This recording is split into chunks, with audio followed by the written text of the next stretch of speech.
My daughter has been drawing the same person for 3 months. We don't know who it is. My daughter Emma is 6 years old. Last week, her kindergarten teacher, Mrs. Chen, asked if we could schedule an urgent parent-teacher conference. She sounded worried on the phone, which immediately set off alarm bells. When my wife Sarah and I sat down in Mrs. Chen's classroom, she slid a manila folder across the table. Inside were dozens of drawings, all by Emma, all from the past 3 months. Every single one was of the same woman. The drawings showed a lady with long black hair, always wearing a white dress. In some pictures, she was standing in Emma's bedroom. In others, she was in our kitchen, our backyard, even sitting in our car. The detail was unsettling for a 6-year-old. In one picture, the woman was standing at the foot of a bed, and Emma had written in wobbly letters, "She watches me sleep." "Has Emma mentioned an imaginary friend?" Mrs. Chen asked carefully. Sarah and I looked at each other. "No," I said, "nobody like that." "That's what concerns me," Mrs. Chen said, "because Emma talks about this woman like she's real. She told me yesterday that the lady in white doesn't like loud noises and gets sad when Emma ignores her." When we got home, I kept my voice light. "Hey, sweetie, who's the lady you've been drawing? The one with the long dark hair?" Emma tilted her head, confused. "You know who she is, Daddy? She lives here." My blood went cold. "What do you mean she lives here?" "In the walls," Emma said matter-of-factly, then went back to playing with her blocks. That night, we found more drawings hidden under Emma's bed. Dozens of them. In one drawing, the woman was standing right behind me while I sat at my computer. Emma had captured my concentrated expression perfectly. The drawing was dated from last Tuesday. I distinctly remember working late that night, alone in my office. I'd felt uneasy, like someone was watching me. Over the next few days, we questioned Emma gently. The lady in white was just there, had always been there. She didn't talk much, but sometimes she hummed songs, old songs Emma shouldn't know. Last night, I heard humming coming from Emma's room around 2 a.m. I crept down the hallway and pressed my ear to her door. It wasn't Emma's voice. It was deeper, older, feminine. I burst through the door,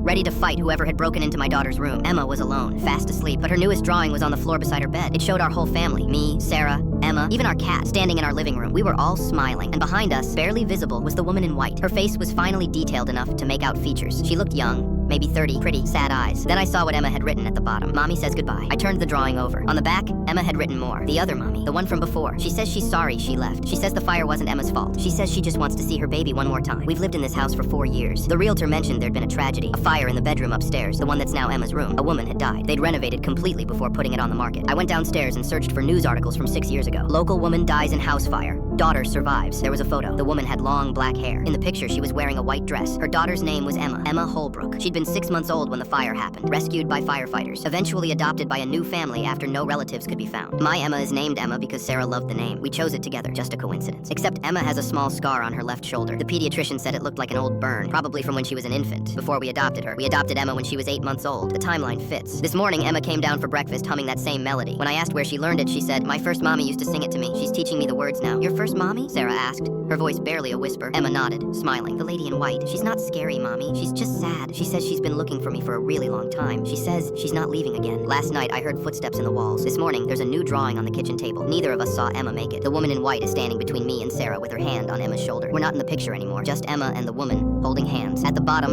in handwriting that's too neat to be Emma's, it says, "She's mine."